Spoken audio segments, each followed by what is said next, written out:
Finalmente, depois de um bom tempo, estamos de volta aqui. Uma tarde festiva, é isso, Will? Festiva para nós, para os fãs de K-pop. Todo mundo, né? Uma tarde festiva. Olha, já vou começar contando que eu tive que tirar o Will da fila, que ele estava acampado para um show de K-pop que tem aqui no templo, no Allianz. Exatamente. Hoje e amanhã a gente quase não conseguiu. Devidamente maquiado, etc. e tal, é isso aí. Fala, gente! Sejam todos muito bem-vindos, bem-vindas. Estamos de volta, hein? Que maravilha voltar a fazer estúdio, voltar a fazer podcast aqui, né, Pablo? Não vi a hora, estava com uma saudade de levar bronca. Você olhou para a câmera errada, não terminou na hora. Assim, eu estava com uma saudade dessa equipe linda. E muito mais linda é a nossa primeira convidada da nossa maratona de hoje. Exatamente. Hoje tem trabalho, hein? Hoje tem trabalho. Hoje eu vou receber adicional hoje, chefe? Adicional o quê? Cevada? Adicional álcool. Olha só. Nós trouxemos uma pessoa, todo mundo conhece histórias de uma determinada igreja que termina com "al",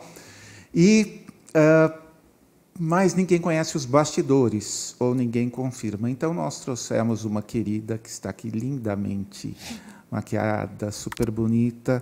Seja bem-vinda ao Sim Pode Crer, minha querida Sandra. Obrigada, Pavarini. Obrigada, Will. Boa tarde. Prazer estar aqui. E obrigada pela oportunidade para poder falar um pouquinho sobre a minha história.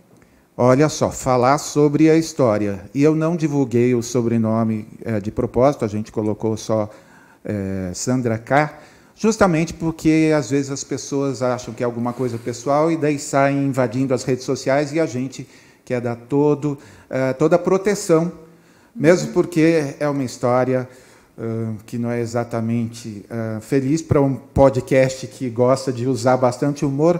Mas, antes de começar com coisas tristes, Sandra, foi uma história de amor, não foi? Com seu ex-marido? Foi. Com a igreja também.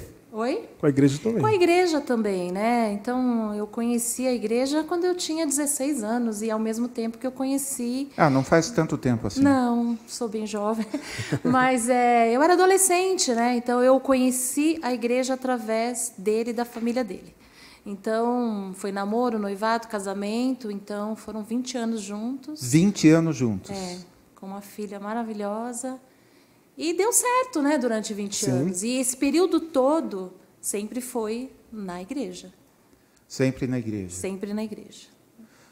Sandra, depois de que passou tudo isso, quando você passa na frente de uma dessa igreja, que eu não vou falar o nome e é meio difícil descobrir, e você vê a placa, assim, um slogan, "Pare de sofrer", qual o sentimento que vem para você? Porque, ao mesmo tempo que você conheceu adolescente, teve todo um envolvimento sentimental, e só quem atua dentro da igreja para saber o quanto isso é importante para a gente, o quanto isso fica assim arraigado, tipo da gente chegar a sonhar, 10 anos depois que saiu, você ainda sonha que você está na área que você atuava. O pare de sofrer é verdade ou não?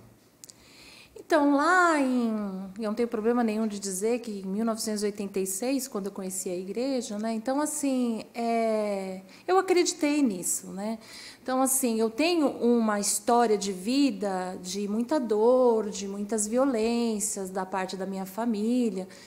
E aí, quando você conhece... Eu sempre tive uma educação mais para católica, porque minha avó materna era católica, benzedeira, aprendi muitas coisas com ela, porque como eu sou a primeira neta das duas famílias, que eu tenho o lado oriental e o lado italiano. Então, eu aprendi tudo da católica, minha avó fazendo rezas, simpatias, e, por outro lado, a minha parte oriental é o culto, né, ao budismo, com todas essas tradições. Mas como eu vim de uma família assim com muita violência, e quando você conhece esse "Para de Sofrer", vai ouvindo programas de rádio e através...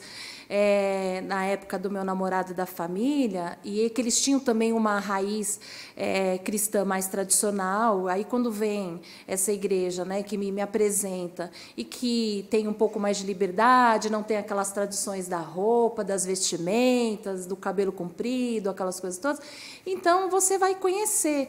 E aí tem toda aquela mística, né, das orações de libertação, de expulsar demônios, de falar que toda a tua violência, sua história está relacionada com os espíritos malignos. Então, esse misticismo faz você acreditar. Então, lá atrás, muito cheia de dores, né, carências, ausências, sequelas de sofrimento, você se entrega. E eu me entreguei, né?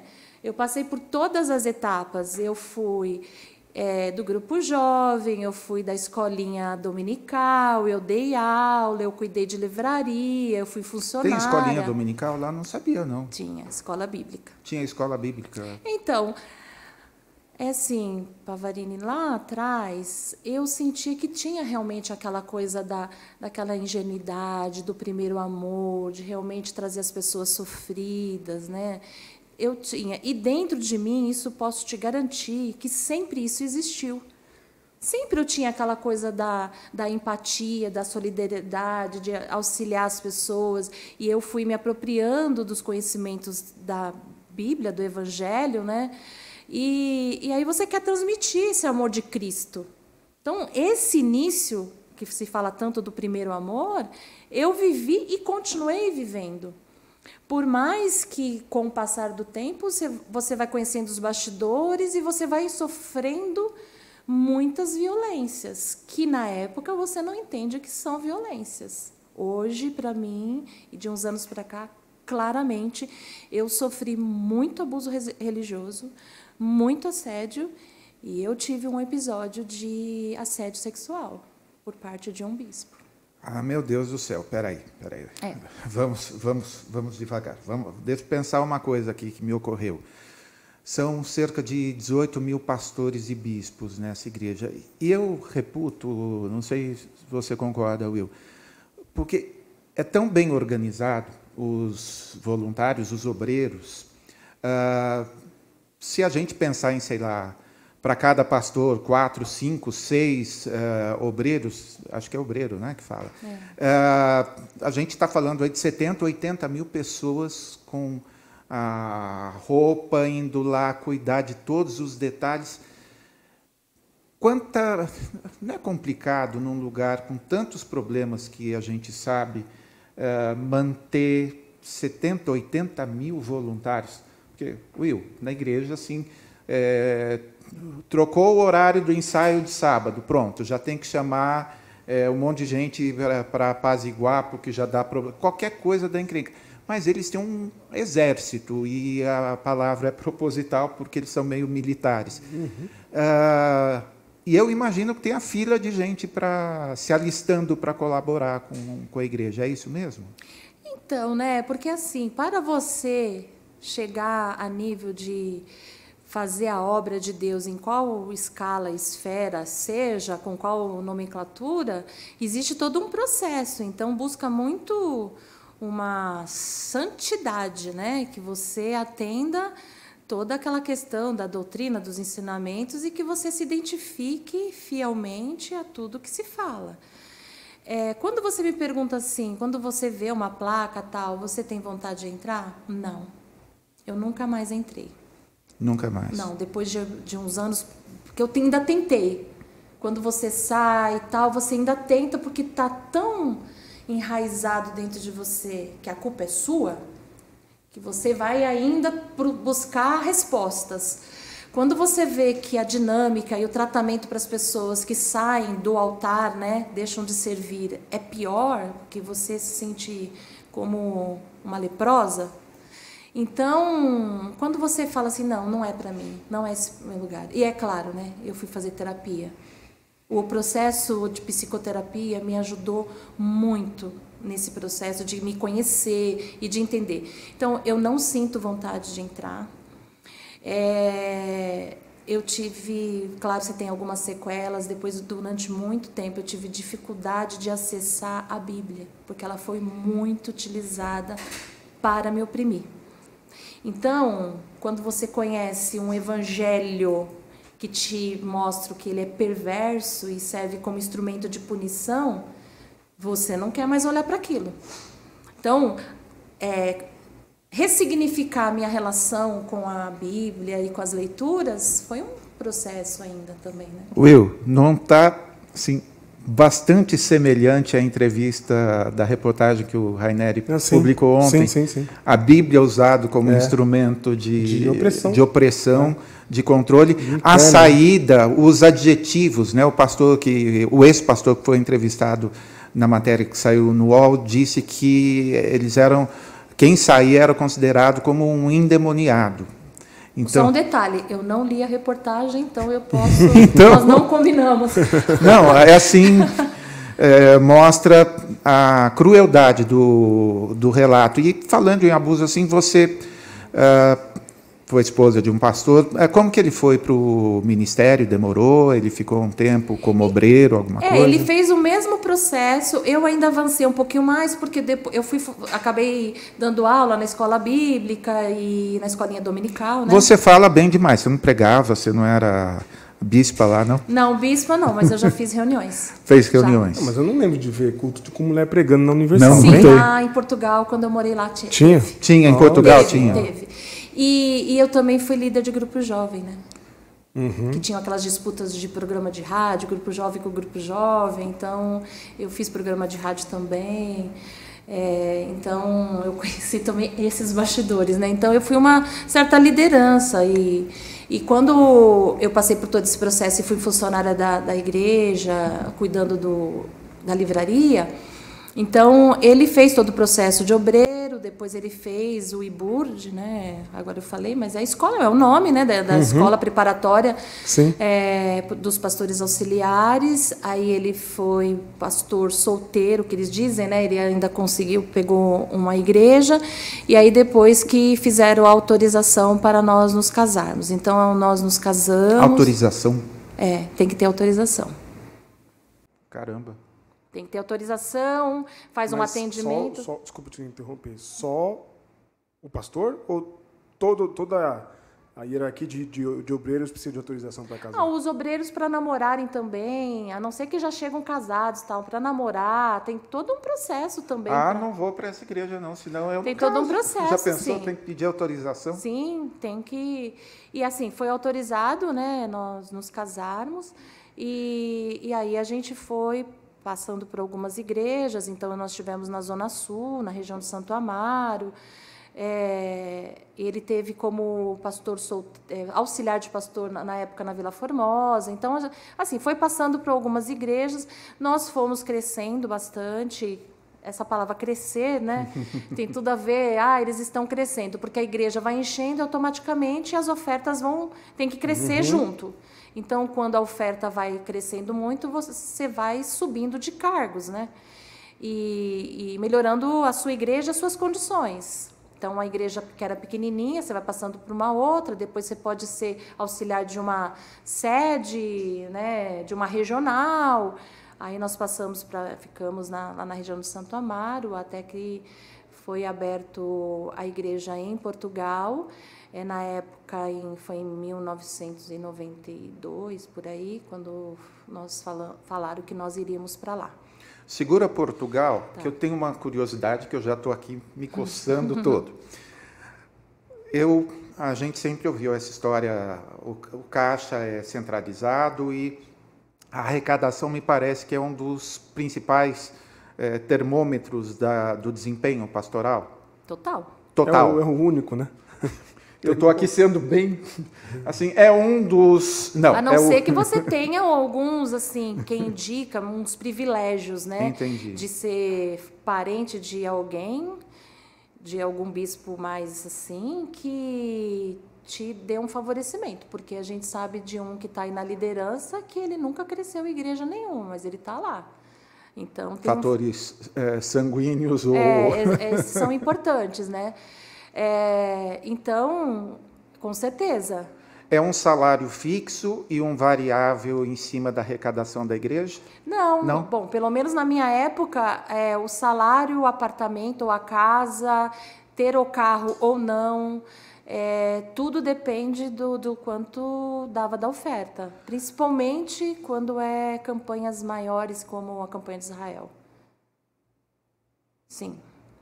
Caramba! E assim, eu tenho como falar, porque a minha história está ali, ela não se apaga, né? Então, muita gente me conhece e sempre, pela pessoa que eu sou, eu sempre tive confiança, né? De cuidar da oferta, de receber a oferta de todos na regional, de contar a oferta, de até fazer depósito, então de prestar conta, porque é muito organizado. E ter essa relação de confiança fez com que também, a gente vai segurar Portugal, o porquê que em Portugal eu tive assim, um cargo maior lá, né? Então, cabe dizer assim, que a gente sabe e tem informações na época de que alguns pastores ou bispos se apropriavam de uma parte do dinheiro da igreja sem contabilizar, né? E uma coisa que é assim, nunca, nem eu e nenhum, na época meu marido, pastor, nunca a gente se apropriou de qualquer coisa, né? Então, aí você vai construindo essa relação de confiança para eles te passarem informações e responsabilidades, principalmente relacionado com a oferta da igreja.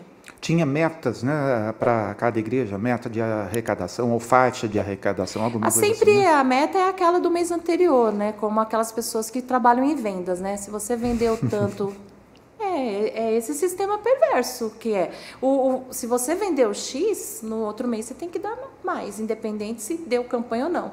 A não ser o termômetro da campanha de Israel, que ela sempre é o top, né? É o top. E quando os pastores não alcançam esses alvos? Como que é só pessoal? Ele vira alvo?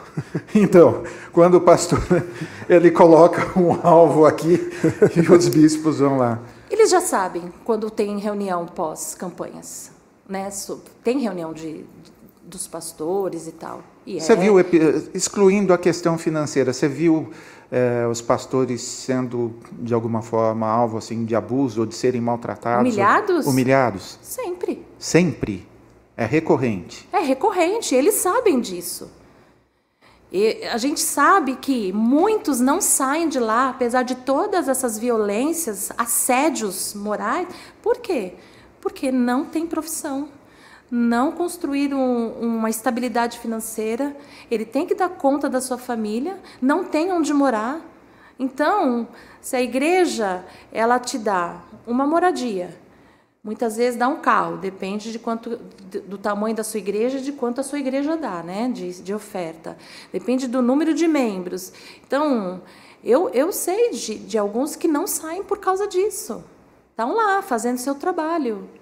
E assim, cansados emocionalmente, mentalmente, né? Então, vão tentando manter uma aparência porque não dão conta. Então, por isso que a gente entende também o quanto que não há um incentivo de ninguém fazer uma formação acadêmica, de ninguém buscar um estudo. E aí, quando você tenta romper com essa bolha, você sofre críticas, né? E como eu sofri, né? Então, de você estar sempre tentando estudar, não podia ser uma faculdade, mas eu fiz línguas, né? Eu fui para um país que eu precisava falar francês, e então eu fui estudar. Então, tem essa, assim, se falar assim, quando a gente escutou a esposa, a filha da liderança dizendo, né, sobre essa questão do estudo e tal, isso é verdade.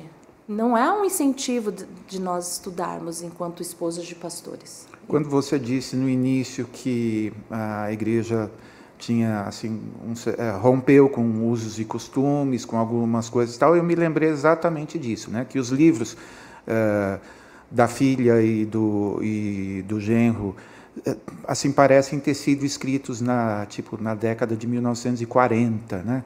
E tem uma entrevista também do pai dela dizendo que a mulher não tinha que ficar estudando. Para que mulher estudar? Parece que é uma entrevista também de 1920 e é coisa de 1980, 1990.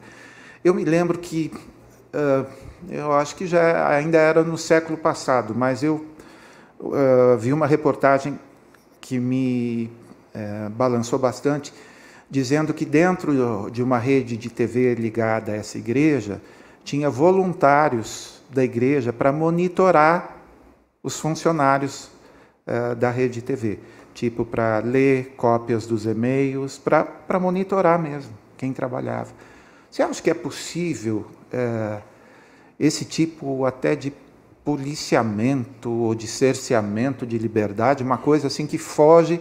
Eu não consigo imaginar assim, alguém trabalhar e ter alguém lendo o que você escreve. Então, mas você dizendo isso me lembra os relatos daquele diretor. Lembra? Que a gente falou numa live, inclusive, dessa TV que pertence a essa igreja. Sim, Lembra que ele dizia também que ele era monitorado?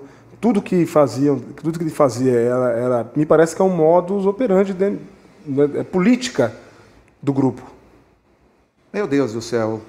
E ter voluntários para fazer isso, diz que eles ouviam, era e-mail e telefone também. Sabe... Você não se assusta com nada, né? Não me assusto, porque assim, é uma coisa que ela... não vamos dizer que ela não é... Ela é desorganizada, isso não é. É muito organizada, né? E aí, precisa de controle. E tudo que pode fugir do controle pode trazer repercussão negativa. Então, eu sempre digo assim, né? Em todos os lugares que eu estou, em alguma situação, eu falei assim, olha, nunca se coloque, até para os meus filhos, nunca se coloque refém de alguém. Então, sempre fale a verdade, porque se você ficar refém de alguém, a pessoa vai te controlar, te manipular, te chantagear. Então, é isso. E a gente sabe que existe isso. Quando você pega e compra uma rádio ou qualquer outro bem e coloca no nome de outras pessoas, você ficou refém. Então, você tem que estar tudo com muito controle disso, né? Essa coisa começa desde lá de baixo, né? Sobre a vida das pessoas, sobre castigos. Você falou, eu estou lembrando de alguma... É que a gente tenta não ficar lembrando no dia a dia, porque você vai mudando e tratando suas feridas. Mas eu lembro que quando eu era obreira, todo mundo, independente da sua cor, raça, né? Branca, negra... Você tinha que usar aquelas... eram saias, você tinha que usar meia calça, né? Já teve situações, até comigo mesmo, e com pessoas que eu conhecia, meninas, assim, se a sua meia fina desfiasse, você ficava de banco, né, chama, de castigo, né? Se tivesse alguma situação que acontecesse, você poderia até não servir a Santa Ceia para as pessoas, né? Ou e aí seja, você ficava humilhada no meio de todo mundo, né? Essa questão de vigilância, então, se estende em todos os... Então, é por isso que eu estou te falando. Se é capaz de fazer isso, se o obreiro não estava com o sapato devidamente limpo, brilhando, porque tinha que estar brilhando, essas coisinhas todas já te impediam, né, de você fazer qualquer coisa, de você exercer a sua atividade voluntária de servir a Deus. E essa coisa de você verificar, olhar para o bispo como semideuses, né, faz com que realmente você fique vulnerável para ser manipulada, né, e acreditar que é esse o caminho, que você está errado, que você está em pecado, que você não está num nível de santidade suficiente para chegar em tal lugar. Não era qualquer obreiro ou obreira que poderia subir o altar. Se alguém tivesse cometido alguma falha, ficava proibido de subir, de servir Santa Ceia.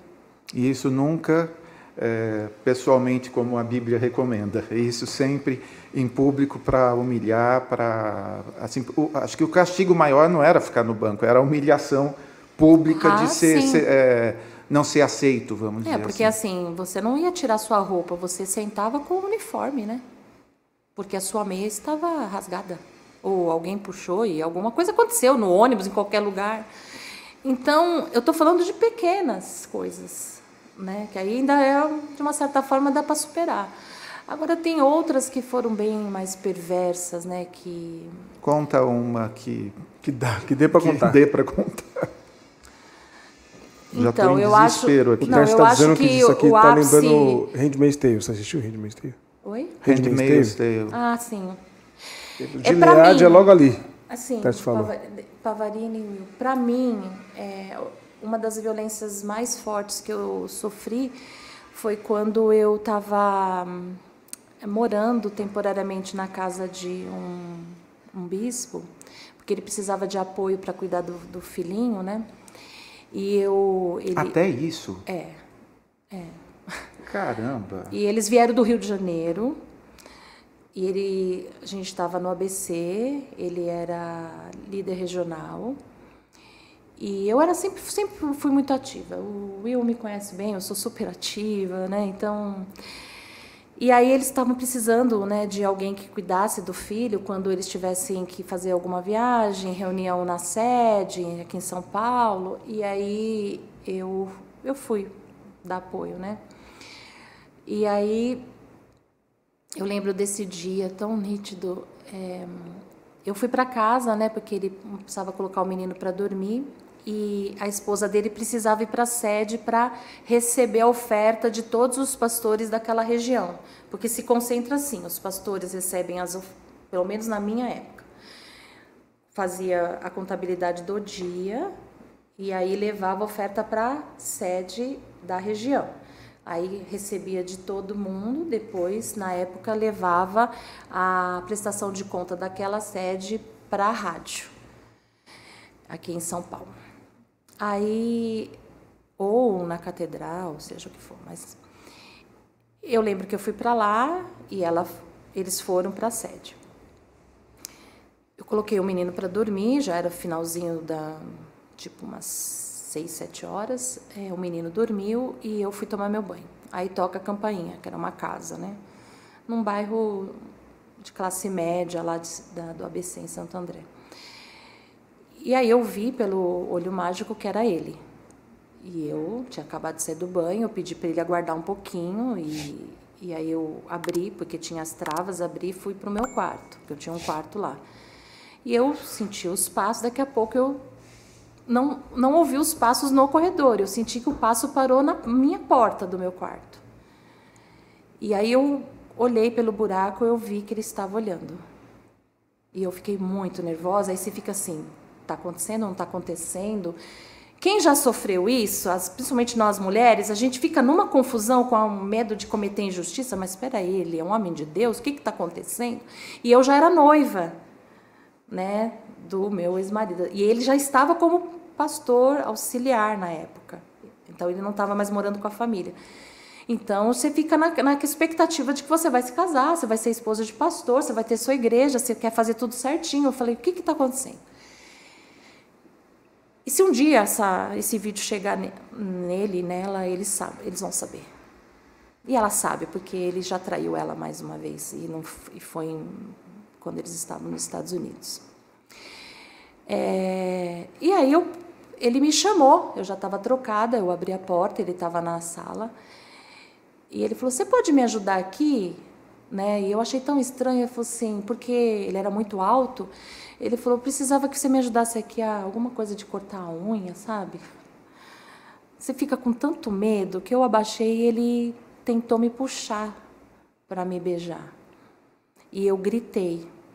E tinha uma mesa, aquelas mesas de centro de sala, assim com vidro temperado. Eu lembro que eu dei um murro lá na hora e gritei, o que está acontecendo aqui? E aí parece que ele não esperava aquela minha reação, ele falou, meu Deus, me desculpa, e eu corri para o quarto e tranquei. E aí ele ficou lá na porta, me perdoa, não fala para fulana. E eu lembro desse dia, acho que como um dos piores dias da minha vida. E ele saiu e novamente ele falou, me perdoa. Não vai acontecer, pelo amor de Deus, não comenta nada. E eu lembro que eu, trancada, eu dobrei meu joelho na minha cama e eu não chorava, eu gritava e com Deus. Eu não preciso passar por isso para provar minha fidelidade e meu amor a ti. Eu falei, foi essa, mas é porque no meu entendimento era como se eu estivesse passando por alguma provação. E eu gritei, chorei muito. E na época a única pessoa que eu falei foi o meu noivo. Eu contei para ele queria fazer qualquer coisa. E aí você se sente tão impotente que eu falei, você já está na sua igreja, vamos aguardar um pouquinho, logo a gente vai liberar o nosso casamento, a gente casa e deixa isso para trás. Então, eu dei um jeito de sair de lá. Por quê? Eu, logo na semana seguinte, ia ter Santa Ceia. E eu lembro perfeitamente desse mesmo bispo no altar. Ele não olhava mais para mim e ele deitou no chão do altar e fez uma oração que eu acho que ninguém estava entendendo, só eu. Como se estivesse pedindo perdão, tal. E aí ele me chamou no escritório, eu fiquei muito distante dele. E ele falou, eu sei que eu errei, eu pedi perdão a Deus, eu quero que você me perdoe. E eu não falei nada, nem que sim, nem que não. Eu só falei para ele, eu estou saindo da sua casa, eu vou dar uma desculpa e eu não quero mais que você fale comigo. Eu não tenho como provar o que aconteceu, mas Deus viu. Então, eu falei para ela na época que eu tinha arranjado um emprego, e aí eu falei com umas amigas minhas e fui morar com essas minhas amigas. Não dei detalhes, porque elas também eram da mesma igreja, eram obreiras da mesma igreja. E eu fui morar com elas, assim, não entenderam, eu dei essa desculpa. Então, houve um estranhamento, eu percebi dela, mas ele, tipo, deixa ela viver a vida dela, sabe? Também ela é jovem, vai casar, vai liberar o casamento, tal. E foi isso, acho que assim, foi a pior coisa que eu poderia ter vivido. E então, aliás, é uma coisa que acho que poucas pessoas sabem, agora muita gente vai saber, mas aconteceu comigo isso, e foi uma coisa horrível e deixa uma marca gigante dentro de você, porque é aquilo, né? Quem você acredita que vai cuidar da sua alma, né, da sua fé, tal, e inclusive como funcionário eu trabalhava lá, é justamente aquele que cometeu essa violência comigo. Hoje de manhã eu postei, acho que o 10º caso de 2024 de pastor abusador. E isso é que a gente fica sabendo, porque Sim. boa parte a estrutura condiciona você a, assim, ou não é nem pela pessoa, às vezes é por você mesmo. Você vai sair perdendo, fora que acaba, se bobear, muitas vezes ainda colocam, alguns desses que eu publiquei o caso, ainda colocaram, não, foi fulana que me seduziu, alguma coisa. O de hoje estuprou a sobrinha porque ela queria jogar videogame, a professora ouviu, a menina de 10 anos, contando para uma amiga, desde os 8 anos ela é estuprada. Meu Deus. Ou seja,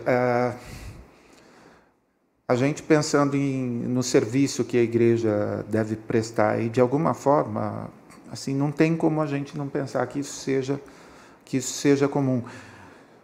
Mas deixa a gente respirar um pouquinho. Conta de Portugal. Foi em Portugal, não foi, que você visitou acho que era uma casinha do Airbnb, um estúdio, né, quarto e sala em Cascais, que parece que tinha. Era isso, uma casinha? Não era um estúdio. Eu sei que eu sei que estúdio. Em Campos do Jordão eu sei que é assim um quarto e sala que tem lá, quarto assim, e sala. Quarto e sala. Eu estou falando de lá atrás, né? Então foi em década de 90, 2000, né? Então eu só queria fazer um parênteses sobre aquilo que eu falei agora. Claro. Assim, quem queria acreditar em mim se eu falasse? Uhum. E se eu fosse ouvida? Quem que seria punida depois? Né? Só para fazer esse parênteses, porque o cargo dele era mais importante que o meu, né? Era Tem um bispo, isso. né? Na verdade, então, foi isso. Se fosse hoje, com o conhecimento que eu tenho, quem eu sou, a mulher que eu sou, jamais eu iria permitir algo desse, porque eu, além de ser assistente social, eu trabalho com vítimas de violência. Olha só. Então, eu trabalho, o meu dia a dia são vítimas de violência. Então, eu estou ali para garantir direitos e proteger as vítimas, né?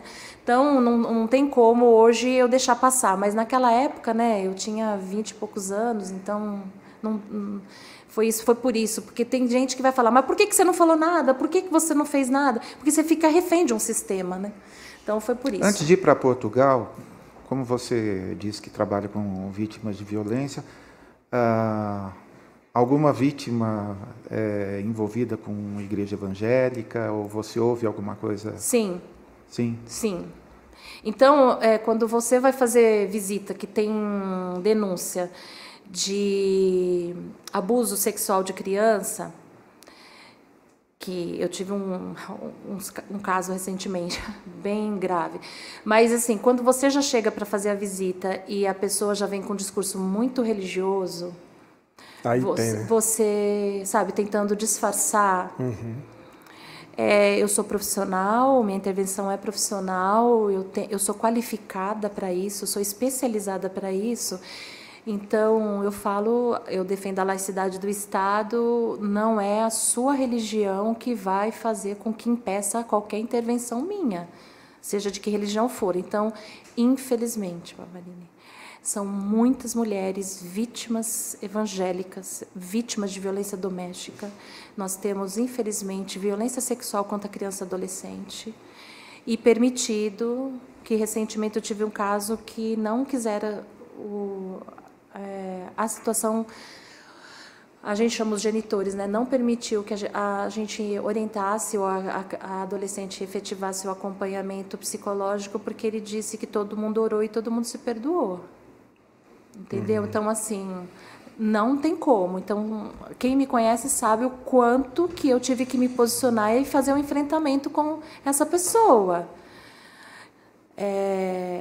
E ele veio mesmo de forma muito agressiva.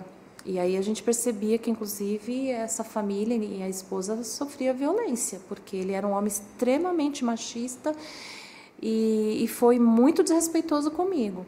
Então, eu entendo, né, que a minha trajetória de vida, e por que eu estou dando até um sorriso no meio de tudo isso? Porque eu sou muito feliz com aquilo que eu faço. Quem me conhece sabe o quanto que eu sou feliz com a minha profissão. Então, eu fui estudar depois de tudo isso, né? Então, me formei, me especializei, continuo me especializando e estudando. Até minha filha brinca muito comigo, falou: mãe, pelo amor de Deus, para. Você não para de estudar, mas a minha profissão exige que eu esteja me especializando. E hoje eu trabalho com vítimas de violência. Então, mas passou décadas depois de tudo que me aconteceu. Então, eu fui vítima de violência doméstica, minha mãe foi vítima de violência doméstica, eu sofri violência, espancamentos do meu pai, eu sei o que é. Eu passei fome na minha vida quando era criança, eu fui trabalhar com 11 anos de idade. Então, eu tenho uma trajetória de vida que, quando eu vou fazer uma intervenção de uma criança que está em situação de trabalho infantil, me olha lá para trás, né? Eu também tive que sobreviver e trabalhar na feira para comprar meus cadernos para estudar, que meu pai não queria que eu estudasse. Então, tem toda uma história de vida aqui carregada que você vai, se entrega para uma religião, para uma crença, porque você acredita naquilo. E não vou dizer que foi tudo ruim. Eu conheci pessoas maravilhosas, que eu ainda tenho contato.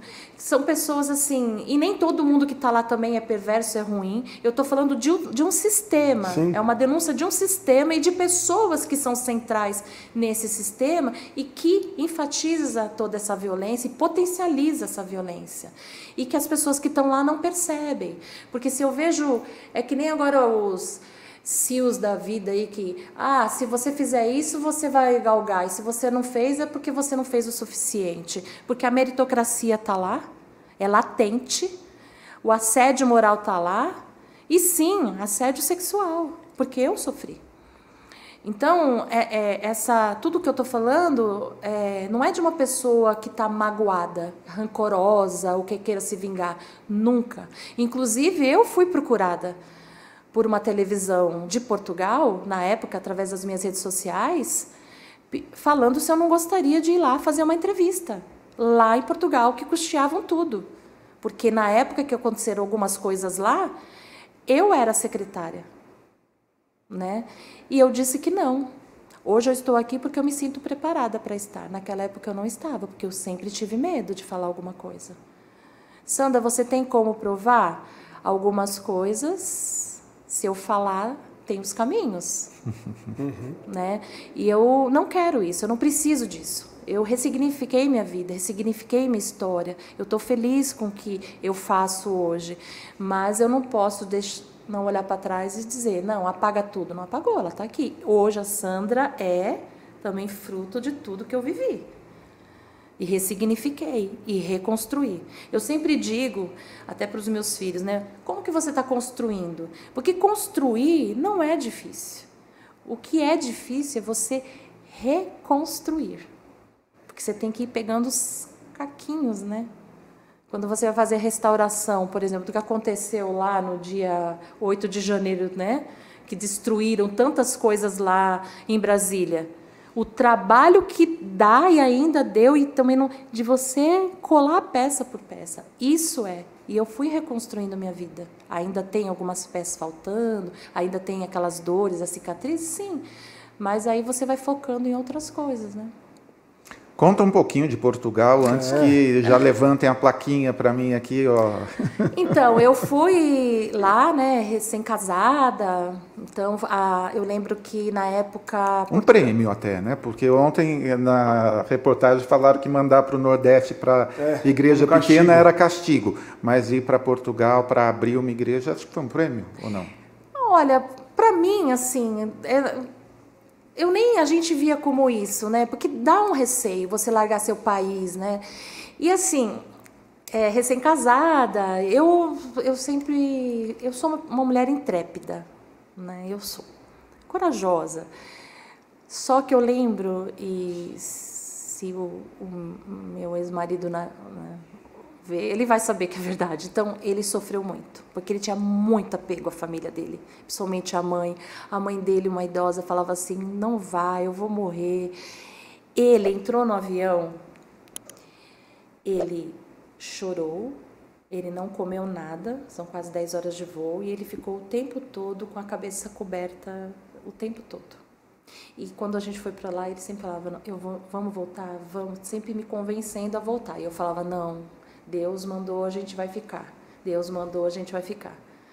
E aí você vai lá, chega e vai morar na casa de um outro pastor, porque chega assim, né? Não tem a casa, eram só 7 igrejas na época, era bem no comecinho, né? Então, e aí fica com receio de tudo. Eu lembro que a primeira semana que eu fiquei lá, eu não comi nada, eu comi batata frita de salgadinho e tomava Coca-Cola. Porque tudo muda. Quando fala, mas Portugal fala a mesma língua, mas o sotaque, a forma como falava, eu sentia cheiro de azeite o tempo todo. Então tudo era muito diferente para mim, até comer uma banana, porque quem mora lá não tem o mesmo sabor. Então, para mim foi tudo muito assim difícil da adaptação, para ele foi pior. Mas a gente foi superando o que eu sempre pensava, a mulher sabe, edifica a sua casa, é insensata, vai lá, Sandra, com toda a sua sabedoria, incentiva. E aí ele foi se adaptando, e eu vou dizer uma coisa, assim, o nosso relacionamento terminou, depois eu digo o porquê, mas ele, enquanto pastor, ele sempre foi íntegro. Eu me lembro, eu nunca ouvi deixando de orar. E ele, durante todo o ministério dele na igreja, todos os sábados para domingo, ele fazia vigília sozinho, ele não dormia, lendo, se preparando para o culto e orando. Ele ia virado, todas as reuniões que ele fazia. E os nossos cultos, as nossas igrejas, todas que nós passamos, e lá as pessoas sabem, sempre cresceram e lotaram muito. Porque eu sempre fui dessa pessoa de estar junto das obreiras, porque eu passei tanta violência, né? Eu não vou fazer a mesma coisa, né? Então, eu sempre fui muito carinhosa, eu estava no meio delas. Então, eles até falavam assim, nossa, você nem parece esposa de pastor. Eu, que bom, né? Porque é isso. Então, eu sempre tive muito junto. E por esse atendimento, eu atendia também as pessoas. E aí, se tivesse que limpar o banheiro, a gente limpava o banheiro. Eu sempre fui essa pessoa, ainda continuo sendo. E aí, as nossas igrejas sempre cresceram muito. E automaticamente crescia a oferta. E aí, a gente foi crescendo. Até ele ser regional, e aí eu fui... eu tive cargo lá, né? Então, eu fui secretária da sede, eu fui secretária de bispo. Eu lembro que, na época, de todas as esposas de pastores de bispo, de todas as esposas de pastores, eu era a única que tinha carro. E na época eu só lembro de mais 2 esposas de bispos que tinham carro. E eu era a única esposa. Por quê? Porque eu fazia muitas coisas. O bispo me dava um dinheiro para buscar um terno para ele. Eu ia lá pagar o terno em dinheiro vivo. Vai lá, Sandra. Eu tinha uma encomenda que ele fez numa determinada loja, tipo... Sex shop. Não. Eu vou falar lá, tantos anos atrás, Hermenegildo Zegna. Nossa. Vai lá buscar o terno, né? E eu ia em dinheiro vivo. Então, eu contabilizava todo o dinheiro do país todo. E aí, eu ia no cofre do Banco de Portugal levar o dinheiro. Eu tinha acesso junto com um motorista que era funcionário, né? Que era também uma pessoa de confiança. Então, tudo passava na minha mão. Eu sabia os valores. Quando tinha campanha de Israel, as ofertas, inclusive as joias, porque os portugueses eles dão muitas joias, né? Eles têm a coisa do ouro, eles davam muito. E eles davam, né? Inclusive, eu quero fazer um comentário que as coisas vão vindo na memória, né? Eu sempre tive um olhar assim muito de santidade, de mácula para uma determinada pessoa da Universal, né? Uma mulher, esposa de uma liderança, líder mesmo. Até que um dia, numa campanha de Israel, foram entregando as ofertas e a gente ficava numa sala, né? As ofertas chegaram nos alforjes. A gente contava, eu contava e tinha as máquinas, né? E quem está lá na estrutura sabe que isso deve existir até hoje. Máquinas, isso porque não tinha tantas igrejas assim. Você falou em 7. Em mas aí ela foi crescendo, porque a total eu fiquei 10 anos lá, né? Entendi. Então, tinha máquinas, né? Mas assim, aqui, quando eu estava aqui, então já tinha máquinas, né? Aqui no Brasil. Então, as máquinas de contar dinheiro. E aí eu lembro que deram muitas joias e assim, acho que foi uma das maiores decepções que eu tive com relação a essa pessoa. Ela estava lá, a oferta chegou, ela estava escolhendo as joias que ela ia ficar para ela. Eu vi. Colocando no dedo a grossura, porque as pessoas também dão joias velhas, quebradas, né, mas que têm o seu valor, né? Mas eram as que estavam melhores. Foi uma das maiores decepções que eu tive naquela época. A importância do outfit Exato. mostrando mas esse isso tipo aí de dos... inovação. Nossa, isso aí dos Rolex, do Patek, Sim. isso aí já era lá na década de 90, gente. Já era assim? Já. Eu vou te contar uma história assim brevemente, que na época que foi comprada a televisão, no mundo inteiro, a gente tinha que ajudar. Todos os países tinham uma ordem mundial de colaborar para comprar.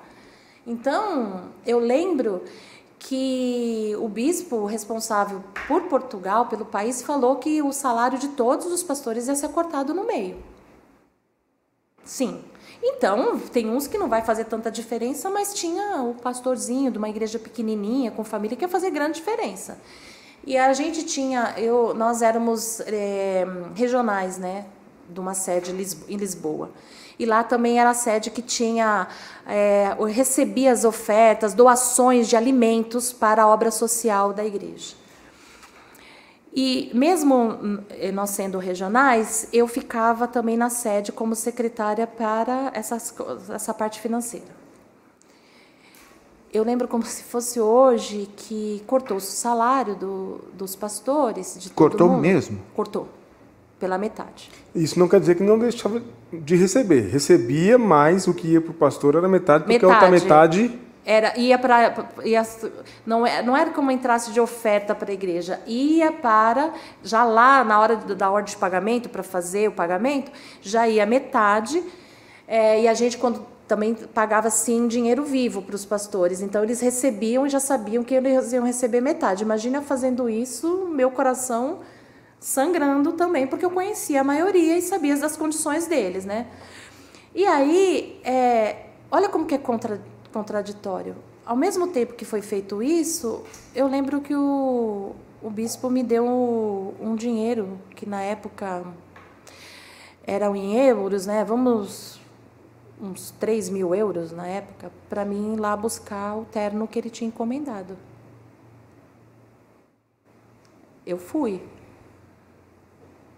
E também eu não lesei a igreja, não fiz nada de errado. Aí quando eu falei, na época, para o meu marido, eu falei, não, eu sei que tem um pastor que está passando necessidade, a gente entrava em contato com o pastor, falou, pastor, tal dia, depois de tal horário, você vai lá na sede e pega alimentos para sua família, de doação.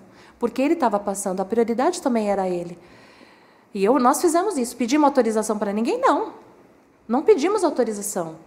Mas a nossa igreja, na época, era o depósito, né, da obra social. E eu falei, busque. A gente combinava com alguns, porque eu sabia que eles estavam passando dificuldades, que tinham crianças pequenas. Aí eu falei, não. Porque eu também vi essa situação. Então, peraí, se eu estou privando os pastores e os auxiliares de pastores de ter uma alimentação mais adequada, condições, então eu também não vou comprar um terno de, na época, 3.000 euros. Não é uma contradição, é uma grande hipocrisia isso. É uma perversidade. Então, eu lembro disso perfeitamente. Então, a gente vai vivendo coisas lá. Eu lembro também que uma vez eu tinha uma obreira da igreja que ficou gestante já com uma certa idade. Primeiro ela veio comentar comigo, aí depois a gente descobriu que ela estava gestante e era uma gravidez de risco, porque o filho dela mais jovem era de 15 anos e tinha um déficit intelectual. Então foi uma gravidez de risco que a gente apoiou, auxiliou muito.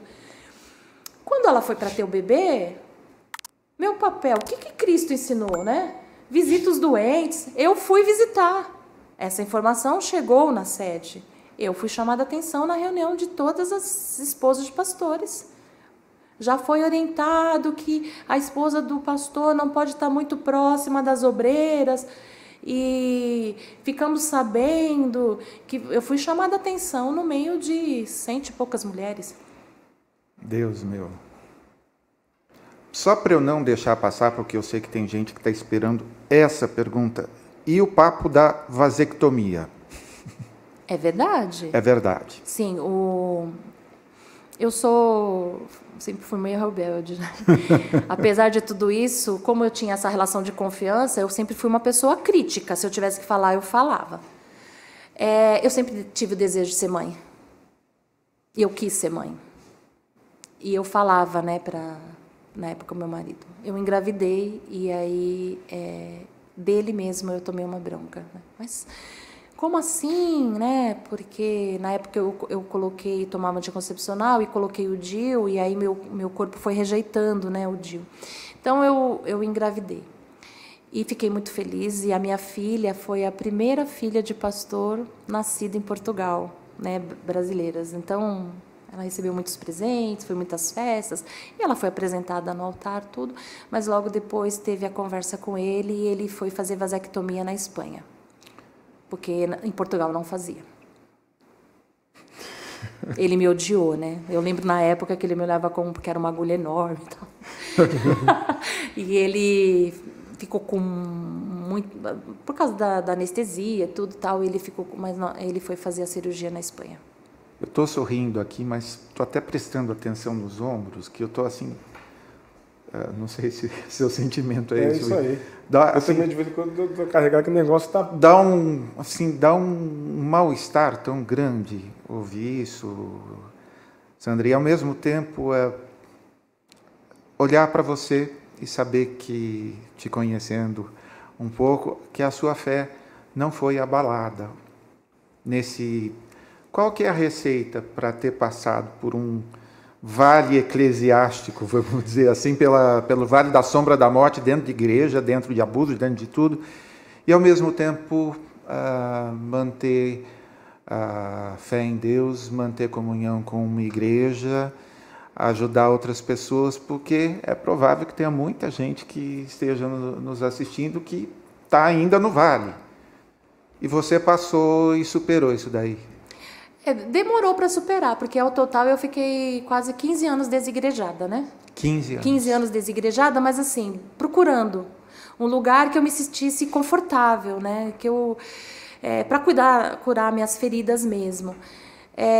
Aí nesse meio tempo, eu vou falar nomes que vocês já até entrevistaram, né? Olha só que interessante. Eu me separei, né? porque a gente veio embora de Portugal, porque também eu vou falar que nós ficamos 10 anos em Portugal e 4 anos no Luxemburgo, num ducado. Então nós ficamos lá, eu fui muito feliz lá, porque era um país pequenininho, a gente não tinha muita relação com tudo que estava acontecendo no Brasil e outros países da Europa, enfim. Ficamos lá, fomos felizes lá e depois voltamos, a igreja cresceu, eu tenho amizade com pessoas até lá, até hoje, né? E tive a oportunidade de conhecer a Europa, fui para Israel, então eu viajei, conheci pessoas maravilhosas, apesar de tudo isso. E voltamos para Portugal, ficamos em Coimbra, ficamos em alguns outros lugares, distritos, né? E fiquei na Ilha da Madeira também, recomendo, gente, viagem, porque aquele lugar é maravilhoso. Então, era 1h30 de avião, também eu fiquei um pouco isolada. Eu quero falar de uma coisa que também aconteceu, e quem estava lá na época é assim, para você ver o grau de alienação e perversidade. Está a Sandra lá, né, na Ilha da Madeira, minha filha estudando, fazendo academia, fazia também academia, e aí chega uma ordem para o mundo inteiro, que todas as esposas dos pastores estavam proibidas de ir para a academia porque uma esposa de um bispo aqui em São Paulo cometeu adultério com o seu personal trainer e tal. Aí eu, oi? Então, quer dizer, a moça, e eu não sei se é verdade, se é mentira, quer dizer, se a moça, eu não sei o que aconteceu, e eu que vou ser culpabilizada por isso? Não, eu continuo. Lá na Ilha da Madeira... Chegou, sim. A moça de São Paulo. Então, eu continuei. Como eu não ia muito para Lisboa, nas reuniões, eu estava magra, né, tal, e todo mundo, nossa, Sandra, tá magra, né? Eu falei assim, fechei a boca, os olhos e o ouvido, né? E continuei. Então, eu estou fazendo, porque eu lembrei disso também. A Patrícia está dizendo aqui no chat que lembra dessa história do personal. Ela estava na Universal nessa época. Olha aí, tá vendo? Olha aí a nossa querida aí, confirmando que o que eu estou dizendo é verdade. Mas assim, então eu tinha essa coisa eu sabia o que era meu e o que era do outro. Então, até onde chega essa perversidade, né? De cercear o meu direito de cuidar da minha saúde, né? De ir para uma academia. Eu estava lá, fazendo minha aula de spinning maravilhosa. E chega assim, não é para fazer, mas a Sandra vai fazer, porque eu não tenho nada a ver com o corpo da outra e nem o que ela fez se ela não fez, né? Enfim, tanto que o casamento se acabou, tal. Então... e eu fiquei muito feliz na Ilha da Madeira, fiquei lá 2 anos lá. Nós fomos muito felizes porque a gente não tinha muito esses contatos. Ele ia mais para as reuniões e eu não, né? Então, era 1h30 de avião. E aí depois a gente voltou novamente para o continente, como se chama, e aí eu lembro que o meu ex-marido na época teve uma reunião de todos os líderes e eles tinham tipo assim um retiro. E naquele dia não poderia as mulheres. Eu achei estranho, por que não pode as mulheres dessa vez? E aí depois, quando o meu ex-marido, inclusive um amigo dele veio, também era pastor, disseram que viram, né, um grupo indo num lugar assim, onde estão as moças que trabalham, né? Entendi. Entendeu? Que trabalham lá, e ele não foi, e estavam bebendo muito, e aí para mim aquela coisa de bebida era proibido, mas como assim? E a gente sabia que na época aquele bispo gostava de beber muito, enfim. E aí, porque ele não foi, aí eu falei, a gente vai sair daqui. Não demorou muito. Deram uma desculpa, falaram que a gente ia voltar para o Brasil. Lembra? Que se você não faz as coisas e precisa estar muito no seu controle e tal. E aí a gente voltou para o Brasil, tipo assim, meio que de castigo, aí a gente tenta começar tudo de novo, e aí ficamos um tempo, até que a gente foi crescendo também, a gente teve em Londrina, a gente foi para o Paraná, e aí teve um líder de estado que trabalhou com meu ex-marido na época, queria muito que ele fosse lá para ser o segundo do estado, para trabalhar segunda-feira, os empresários, porque era para tirar, ele falava assim que era para tirar a lã, o couro, a gordura, ele usava essa expressão. E o meu ex-marido, ele não era disso. Ele era mesmo de atender o povo, do povão, era assim, ele não gostava. Sandra, ele fazia o que orientava na campanha, mas ele não era essa pessoa que ia lá e sem se importar com a vida das pessoas, e por isso que nossas igrejas cresciam muito. E ele ficou lá, nós fomos, na época era Goiás, fomos para Goiânia, foi difícil, só que naquela época o pai dele estava com câncer, em São Bernardo do Campo. Como a gente viajou muito, a gente tinha aquela pontuação de milhas, né? Mesmo lá no ano 2000, isso já existia. E aí, na folga dele no sábado, ele não comunicou ninguém, é a folga dele, ele pegou as milhas e a gente conseguiu uma viagem e ele veio para visitar o pai que estava com câncer terminal. Aí souberam que ele viajou, aí o bispo nos acusou de estar roubando a igreja e comprar passagem de avião. E aí isso deu uma repercussão, aí depois levaram para o líder do Brasil na época que estava em Minas, enfim, aí depois veio a ordem de a gente ir para Minas, aí depois ele mandou como castigo numa igrejinha no meio de uma favela, não tem problema nenhum ter ido lá, era a forma como foi feita para nos humilhar. E aí a gente foi, e eu fiquei crítica, sabe, eu com a minha filha pequena também, e eu critiquei tudo isso.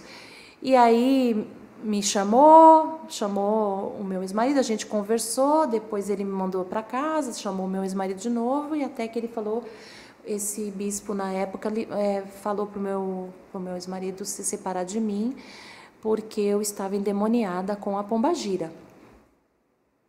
Esse foi o motivo do divórcio? Foi um dos que... Aí o casamento vai desgastando, né? Uhum.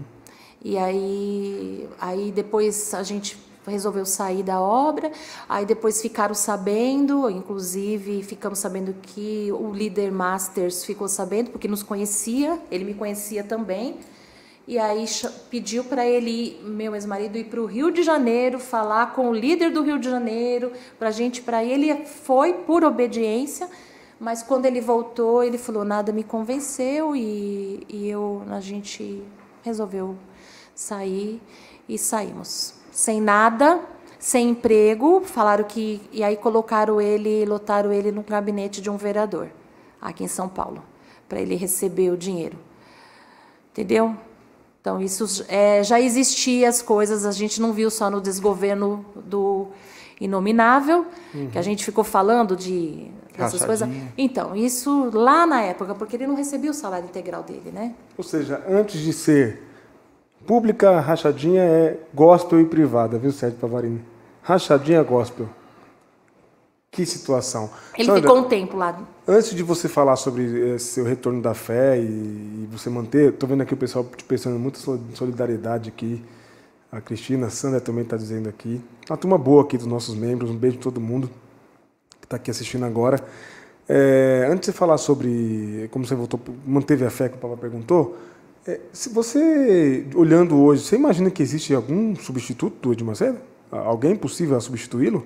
Porque os que seriam foram embora e abriram outra igreja.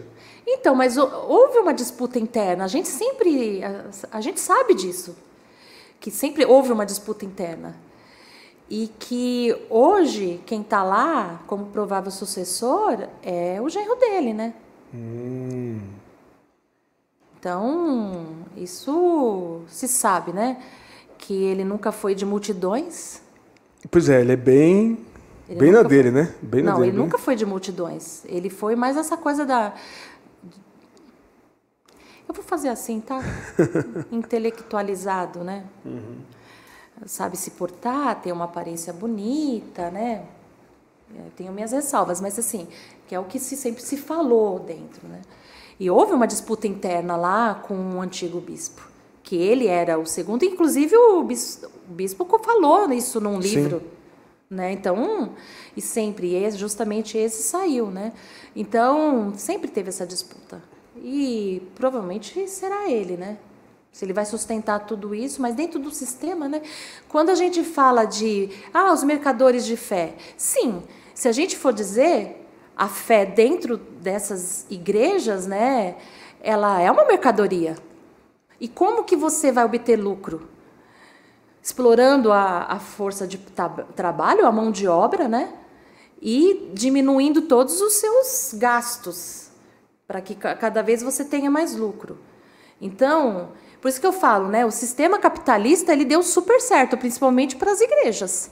Porque a igreja ela não tem tanto custo, muitas vezes até isenção de impostos, e ao mesmo tempo um lucro, e você não taxa tudo isso. Por isso que tem uma briga, por isso que tem uma bancada da Bíblia, para manutenção desse poder e desse dinheiro que ninguém sabe o valor exato. Eu na época lá eu tinha noção, né? Mas assim, é muito. Teve uma vez que precisava ampliar o trabalho na Espanha, porque estava se comprando uma rádio. Eu vi. Eu não tenho como, eu não tirei foto, não tinha WhatsApp, não tinha nada disso na época, mas eu vi as malas do dinheiro sendo colocadas dentro de uma BMW do bispo que veio da Espanha para pegar o dinheiro, porque as fronteiras elas estavam abertas na comunidade europeia. Então, era muito difícil, né, você ter uma parada, né, nas fronteiras. Sandra, você viu? Vi. Você tem como provar? Não, eu não tirei foto, nada disso, mas eu vi. Faz parte da minha história de vida. Eu vi. Eu estava lá, eu vi, porque quem contava o dinheiro era eu. Nos bloquinhos, assim, né? Então, é isso. Você falou da minha fé, então eu fui buscando. Aí uma ex-chefe minha, porque eu fui estudar, fui trabalhar, né? Então uma ex-chefe minha falou, Sandra, eu acho que você vai gostar do Zé Barbosa, né? Tanto que depois eu até falei com ele, e aí eu a despedi lá no Facebook, mandei um convite, ele nunca me aceitou durante anos, mas assim, eu fui vendo algumas coisas. Aí depois uma amiga minha me falou do Antônio Carlos Costa, que aí eu fui assistir um culto na Igreja Batista, e aí eu gostei do que ele falou, me identifiquei, mas ele... Presbiteriana? Mas ele é do Rio, na Batista, eu fui numa Batista. Ele foi pregar lá. Ah, que interessante. A primeira Igreja Batista de Santo André. E ela também falou, minha amiga, ela também foi da Universal, ela estava lá, ela falou, Sandra, você vai gostar. Eu gostei. Principalmente quando ele falou assim, infelizmente, eu nunca vou me esquecer desse culto. Ele falou, infelizmente, as igrejas, os altares, os púlpitos, tem muito Moisés e Jesus não está. Porque se prega muito a lei e não a graça, né? Eu gostei muito. E aí eu fui buscando. Até que nas redes sociais eu consegui falar com o Zé Barbosa, né? E foram 15 anos buscando um lugar, buscando, sempre ouvindo e tentando manter minha fé, que é ela que me sustenta, né? E ouvindo louvores e o processo de terapia que foi... Fazem 13 anos que eu faço terapia, está indo para 14. Foi fundamental para a minha vida, foi fundamental. Porque eu lembro que a minha psicóloga, ela falou assim para mim, que tudo isso que me aconteceu foi como um veneno que entrou aqui e tomou conta de mim. Para você se desintoxicar, demora, porque não tem um soro para isso, né? Então, o que eu fui? Acabou meu casamento... Eu fui começar do zero, fui estudar, comecei meu trabalho e fui indo, até que aí eu fui fazer faculdade, serviço social, fui conhecendo outras pessoas, mas ali a minha fé estava ali. E aí eu falei com o Zé uma vez, e aí ele falou, olha, Sandra, eu tô no Rio, na época ele estava no Rio, né, que agora ele está na Paraíba, né? Mas eu conheço uma pessoa sensacional, você tem que conhecer o Daniel. É uma comunidade que fica em São Paulo, não está longe de você, né? E aí me falou, Comunidade Cristã na Zona Leste. Eu lembro que ele me falou isso no dia 25 de janeiro de 2020, era um sábado. No dia 26 de janeiro de 2020, num domingo, eu estava lá. E eu fui, né? Conhecendo, começou a pandemia, continuei participando, o Will fez parte desse processo também, né? Você conhece essa igreja? Ah, acho que eu conheço. Até que um dia eu me senti confortável, falei com o pastor Daniel que eu precisaria desaguar, que eu estava represada. Em 15 anos, eu nunca tinha falado com ninguém. Mesmo durante a pandemia, ele me recebeu na casa dele com a Vívia, né, a pastora Vívia. A conversa durou 4h30, mais ou menos. E eu chorei bastante. Eu falo isso e me emociono porque o pastor Daniel, quem não o conhece, deveria conhecê-lo. Sabe o que ele falou para mim?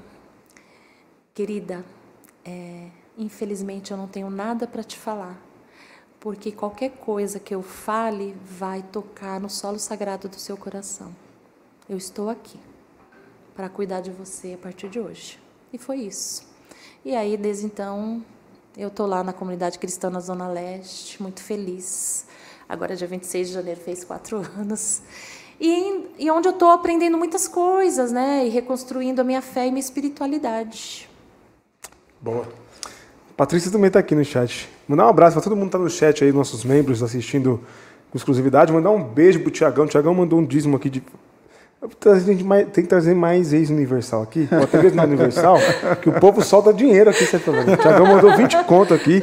Obrigado, Tiagão. Deus abençoe, mano. Obrigado pelo apoio. Isso aqui vai ajudar demais no nosso trabalho. Todo mundo está aí também. O pessoal estava dizendo que a ideia, a impressão que tem é que quando o Macedo falecer, a igreja vai rachar. É a impressão do povo aqui. Pode ser. É isso. Porque os interesses maiores não são dessa coisa de evangelizar e salvar, né, e curar. É a manutenção do poder, né? E da riqueza. Sim. É isso. Que papo. Obrigado pela partilha. Você é uma mulher maravilhosa. Eu sempre digo isso para você, guerreira. Hoje tem um trabalho incrível, né?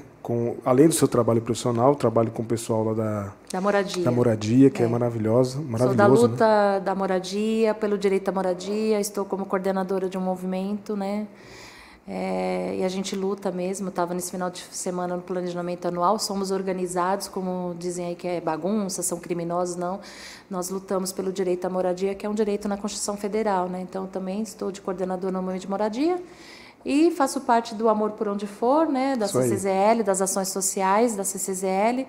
Não deixei de amar meu próximo, de ser igreja e de fazer aquilo que Cristo nos ensinou, né? Sandra, eu me lembrei, enquanto você estava falando, eu me lembrei de uma música do Sérgio Pimenta, que fala que só quem sofreu pode avaliar quem sofreu.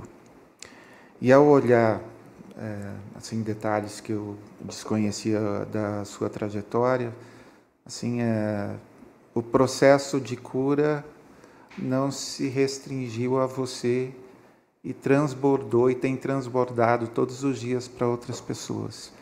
Então, a nossa gratidão e o nosso pedido assim de desculpas, de tocar de alguma forma em coisas tão tristes e incômodas, mas ao mesmo tempo a gente sabe que isso vai abençoar muitas pessoas que estão sofrendo e que às vezes não conseguem nem interpretar aquilo que está acontecendo, e hoje você, com a sua eloquência e com a sua mansuetude, falou ao nosso coração, e a gente é assim extremamente grato e estamos abertos para continuar a ouvir, que deve ter ainda muito mais coisas. Tem, né? Mas eu sou feliz porque eu consegui, como eu disse, eu vou usar a mesma palavra, ressignifiquei minhas dores, né? Para poder auxiliar pessoas hoje também. Não com cunho religioso, porque o meu trabalho enquanto profissional não, a gente defende a laicidade do Estado, lógico, e todas as religiões, mas defender mais as pessoas que sofrem violência, que estão em situações vulneráveis. Quando eu atendo uma criança, por exemplo, vítima de violência, principalmente sexual, e que ela me abraça, eu vejo Deus ali, meu trabalho ali, entendeu? Então, assim, não foi difícil. Tanto que eu falei para o Will, quando eu recebi o convite, eu falo, agora eu me sinto preparada para falar. Né? São muitos anos silenciada. Quando eu falei com o pastor Daniel, realmente eu desaguei, foi a primeira vez que eu pude falar. E aí, estar aqui hoje, para mim, eu espero que realmente mais pessoas que se identificam com a minha história ou que sofreram outras violências em outros lugares, saiba que é possível, sim. E que não perca a sua fé, né? Porque a fé não é uma mercadoria. Ela é dom, é gratuita, né? Deus nos deu. E é essa fé que nos move e me move, né? Por isso que eu estou aqui. Lindo demais. E para você que nos acompanhou, que assistiu esse episódio, ou que ouviu esse episódio, isso aí. Receba o nosso abraço super carinhoso. E para você que é membro e membrana do canal, daqui a pouquinho tem mais. A gente tem muito mais com você. Grande beijo, gente. Valeu, gente. Obrigado, Sandra, novamente, querida. Obrigado. Uma coisa, tá gostando do conteúdo? Então se inscreve no canal e curta esse vídeo, assim o YouTube vai entregar para mais pessoas. Mais do que isso, você pode se tornar membro do canal, ter vários benefícios, ganhar um monte de livros super selecionados e assistir em primeira mão algumas das nossas gravações, incluindo as falhas de bônus, e não são poucas, viu? Fica com a gente. Aí, valeu, contamos com a sua ajuda, valeu!